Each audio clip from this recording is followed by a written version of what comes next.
fellow mourners. Good morning to all present here today for taking time to honor servicemen and women who have passed and to reflect on this Memorial Day. I want to thank Mr. Tom Nesbitt and the Fort Sam Houston National Cemetery Committee for having extended the invitation to me to give this year's Memorial Day address. I am extremely honored and privileged to have this opportunity to share with all of you my thoughts about Memorial Day, a truly somber and indeed reverent day. As noted, I'm the Senior Coast Guard Officer of the Greater San Antonio area. As the smallest of the 5 armed services, we are often overlooked, particularly in a city such as San Antonio, deeply rich in its Army and Air Force roots. But as I recently heard our Commandant, Admiral Bob Capt, say, in the Coast Guard, we punch above our weight. As one of the 5 armed services, the Coast Guard has proudly stood the watch for over 220 years. Whether in peacetime or wartime, Coast Guardsmen have always served with the knowledge that our chosen profession is hazardous. Our work is difficult, sometimes dangerous. Since 1790, Coast Guardsmen have sacrificed their lives while attempting to rescue others from the perils of the sea. Our heaviest losses were sustained when several of our cutters were torpedoed during wartime while conducting convoy escorts. The names of those Coast Guardsmen are etched on the Coast Guard Memorial in Arlington National Cemetery. Yet we will never know the names of many of our other lost heroes because prior to 1917, only the name of the lost cutter was recorded. Nonetheless, we will never forget these shipmates. Whether on cutters and boats, in the air or guarding the shore, these brave men and women have performed countless challenging maritime missions, many so dramatic that they surpass any fictional sea story. But these feats all have one common theme: the willingness of someone to take great personal risk to protect others. After all, that is what your Coast Guardsmen do. We protect people on the sea, we protect against threats delivered from the sea, and we protect the sea itself. In San Antonio, we number just under 100 active duty personnel, so just being asked to fulfill the responsibility of sharing these remarks in this great city is an immense honor. Unbeknownst to Mr. Nesbitt, I grew up here in the San Antonio area, just to the northeast in Universal City, and my wife Michelle grew up in Kirby. We were high school sweethearts and graduated from Judson High School. As such, I have long memories of riding in the family car past this hallowed ground on many and various occasions, and being awestruck by the meticulous landscaping and the exact placement of grave markers, standing erect in military precision. Whether I looked down rows, columns, or diagonals, not a single marker would be out of line. My wife likes to remind me that she is the native Texan, having been born here in San Antonio, also has many of her own memories, as I am sure most of you have, of viewing the beauty and sacredness of this cemetery.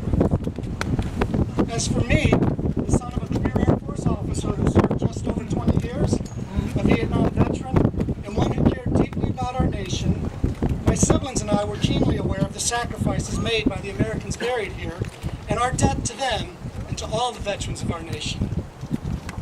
Like many service families, that debt and gratitude has been acknowledged down generations as we put on the cloth of our nation's uniforms. In my family, I have 2 brothers who were officers in the United States Air Force, a brother who enlisted in the United States Air Force, and 3 sisters who married Air Force enlisted men. An Irish Catholic family. I'm one of 9 children. My mother Sheila's here with us today. So there were plenty of us to take on the mantle of military service. As for myself, I obviously chose to wear a blue uniform like my siblings or their spouses, but I was enamored with what the Coast Guard does, and so as the poem goes, I took the road less traveled. I have in past years been, as all of you today probably think of yourselves, an observer of today's ceremony. But, in fact, you are not just observers, you are indeed participants. By climbing out of bed this morning, making your way here to Fort Sam Houston National Cemetery, and paying your respects to those who have given their lives in service to our country, you are part of this ceremony, not just idle bystanders. So in some regards, I'm standing here today preaching to the choir, speaking to those Americans who truly understand Memorial Day. For today, I believe we have lost some of the virtue of Memorial Day. Let's think for a moment about what this day means to many of our fellow citizens. It is the unofficial start of summer, It is a weekend of potential big sales on cars or furniture. I can now wear white pants for the fashion conscious among us. It is a 3-day weekend and time to take respite from the office grind and to enjoy our families and some recreation. Perhaps we faithfully watch the greatest open wheel race in the world, the Indianapolis 500. Now don't misunderstand what I'm conveying here. I love the South Texas summer, even despite the sizzling heat. And while not particularly fashion conscious, I enjoy seeing the march of seasonal change marked as outfits change. I enjoy my 3-day weekends and time with my family pursuing my hobbies and fun. And as a young Texan particularly, I cheered on A.J. Foyt every year, hoping to see him win one more Indy. However, right alongside these trifling ideas, I believe it important to reflect on the occasion of this day and to truly appreciate the meaning behind the ceremony. Many of you probably know that Memorial Day, originally called Decoration Day, was started in our country following the Civil War. One could definitely argue, however, that Memorial Day has been with us for as long as there has been warfare. I would offer that it has its roots in antiquity, when the Athenian leader Pericles offered a tribute to the fallen heroes of the Peloponnesian War over 24 centuries ago. A tribute that could be applied today to the 1.1 million Americans who have died in our nation's wars. And I quote, "Not only are they commemorated by columns and inscriptions, but there dwells also an unwritten memorial of them, graven not on stone, but in the hearts of men." But it's generally accepted that Memorial Day in America originated with citizens marking the graves of soldiers following the Civil War to memorialize their loved ones. In 1868, Major General John Logan, Commander-in-Chief of the Grand Army of the Republic, a veterans organization, issued General Order Number 11, which read in part, "We should guard their graves with sacred vigilance. Let pleasant paths invite the coming and going of reverent visitors and fond mourners. Let no neglect, no ravages of time, testify to the present or to the coming generations that we have forgotten as a people the cost of a free and undivided republic."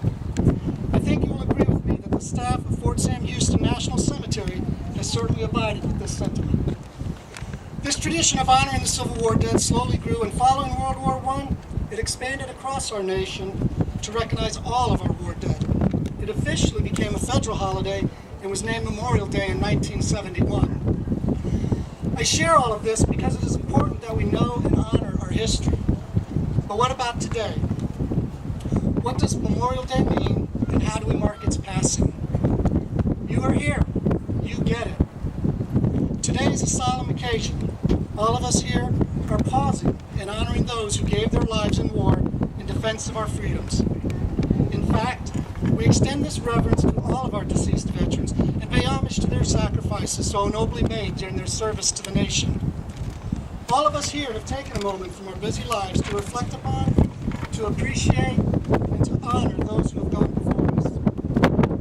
Presently, our nation fights in several conflicts around the globe. Let us not also forget that right now we have over 250,000 soldiers, airmen, sailors, Marines, and yes, even Coast Guardsmen serving overseas, some directly in harm's way in places such as Afghanistan and Iraq. As we gather here today at Fort Sam Houston National Cemetery, among the nearly 111,000 buried, and honor their sacrifices, I ask that you also think about those individuals serving on the front lines defending our freedoms. Furthermore, that as you leave here today, you make a point to engage your family, your friends, and your neighbors, to chat them up, to share with them the reason you came here this morning, why you find it important in your heart and soul to gather on this hallowed ground and acknowledge the debt that each and every one of us owes. I challenge you to pass along the importance of truly memorializing and paying tribute on Memorial Day to all of our veterans who have died in war. As previously cited, in December of 2000, to ensure the sacrifices of Americans' fallen heroes were never forgotten, Congress passed and the President signed into law the National Moment of Remembrance Act. So perhaps we might all pause again at 3 o'clock today in an act of national unity and share the real message of Memorial Day with those around us at that time. I mentioned previously that I'm the son of an Air Force veteran, Major Robert Emmett Frost. I share with you now that my father's burial site is Section 33, Site 99 here in Fort Sam Houston National Cemetery. He is buried among the 12 Medal of Honor recipients, 27 Buffalo soldiers, 431 Coast Guard veterans, and indeed, all the honorable servicemen and women laid to rest here. So not only am I honored and privileged to have been able to share these thoughts, but I'm truly humbled.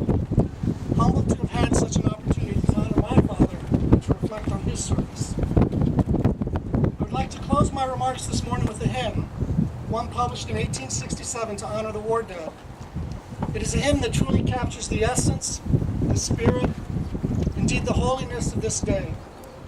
It was written by Nella L. Sweet and is titled, "Kneel Where Our Loves Are Sleeping." Kneel where our loves are sleeping, dear one days gone by. Here we bow in holy reverence, our bosoms heave the heartfelt sigh. They fell like brave men, true as steel, and poured their blood like rain. We feel we owe them all we have, and can but weep and kneel again. Kneel where our loves are sleeping, they lost but still were good and true. Our fathers, brothers fell still fighting, we weep, 'tis all that we can do. Here we find our noble dead, their spirits soared to him above.